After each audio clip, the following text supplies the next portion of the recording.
tu veux, c'est pas très important au fond. Et donc je passe de rien à Bordeaux à moins d'un an plus tard. Merci. Merci. Moins d'un an plus tard à 250 mètres carrés. Un an plus tard à 25 mètres carrés. Autant dire rien avec une dépression atmosphérique. Et finalement, c'est comme un cycle. C'est-à-dire que tu t'accrochais à un truc, tu es obligé de lâcher pour une raison ou une autre. Parce que la plupart du temps, c'est pas toi qui décides. Il y a un truc en toi qui t'oblige finalement à faire le truc. Tu t'y attendais pas, tu dis non, tu résistais, tu claques, ça lâche, donc la roue de la fortune, pouf, elle te dit ah bah t'as tout perdu. À un moment donné, tu dis ouais, finalement c'est cool, je me sens finalement plus libre d'être moi-même parce que j'ai plus rien. À ce moment-là, tu recrées un projet dans ta tête qui va te repermettre de faire un truc. Plus ton projet est gros, plus ce qui va te permettre de réaliser ton projet va venir. On dit toujours on manque d'argent, machin, c'est pas vrai, on manque d'idées. Une fois que tu as l'idée, l'argent que tu as besoin pour l'idée, elle va venir. Tu vois, mais c'est l'idée qu'il faut avoir.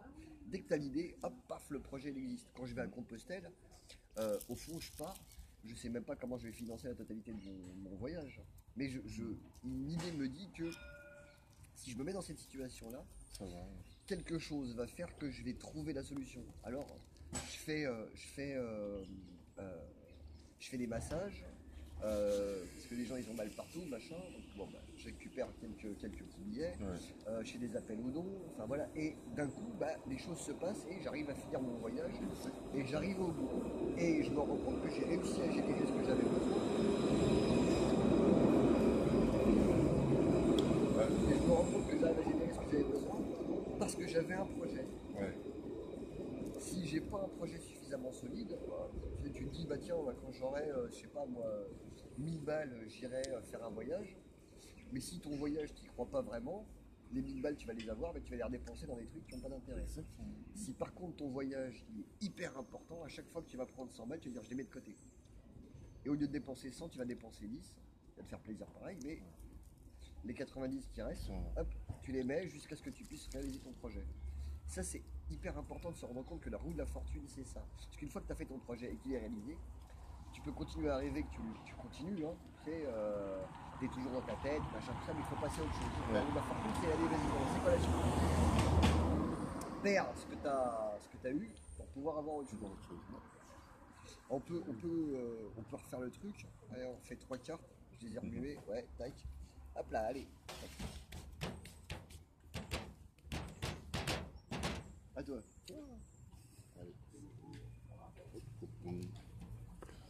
Hop là, la force, le chariot. Ah, c'est pas mal. Attention, on va voir si tu sors une carte qui ressemble. Le batteur. Ah, c'est pas mal. Ça, c'est pas mal, ouais. Alors, tu vois, tout à l'heure, c'était 3 cartes qui étaient des choix avec des conséquences de choix. Et là, maintenant, donc, on passe à la suite de l'histoire. Ils sont 3 cartes de force. Le chariot, c'est de la représentation. C'est comment est-ce que je peux exister face aux autres. Donc, comment je me montre, qu'est-ce que je dis de moi, d'accord. Quelles sont mes forces physiques, animales. Comment l'animal en moi, il trouve la justesse pour emmener le prince être dans la représentation. Tu sais comment il fait pour jouer sa pièce de théâtre. D'accord. La force, c'est pareil. La force, c'est comment, après avoir accepté, elle vient juste après la roue de la fortune, à la force. 10, 11, d'accord. Donc 11, la force, comment une fois que j'accepte de perdre, de gagner et de perdre, comment ce truc-là, au lieu d'avoir du pouvoir sur les autres, comment il va me permettre d'avoir de la force pour moi. C'est-à-dire comment je me sens fort que j'ai tout, j'ai rien. Comment je ne suis plus dépendant de ça. Et le battler, c'est cette espèce de recherche permanente, c'est ce que je disais tout à l'heure, on parlait du projet, avoir un projet. Le battler, c'est le numéro 1 quand il arrive, d'accord. Juste avant, il y a le mat, qui est le pèlerin, c'est celui qui va faire le chemin, celui qui veut devenir quelqu'un. Et pour devenir quelqu'un, la première carte qui arrive juste après, c'est le battler. Et le battler, c'est si mon projet, donc ma recherche, mon projet c'est moi-même, si je commence à travailler sur moi et à regarder comment, quand je dis un truc, quand je fais un truc, comment ça revient, plutôt que de critiquer l'extérieur, comment je me critique moi dans ce que je suis en train de faire, c'est-à-dire, ah tiens, je dis telle chose à telle personne, hop, j'ai telle réaction. Plutôt que de dire, ah l'autre il comprend rien, je vais me dire, ah bah tiens, qu'est-ce que ça vient me dire de moi? Donc là, le battleur, il commence à jouer avec lui, d'accord? Donc après, il y a plein d'autres cartes entre le 1 et le 11, mais le 1 et le 11, si on prend les deux cartes, elles se parlent. Tu sais, si tu les mets, tu fais de 1 à 10 et ensuite de 11 à 21.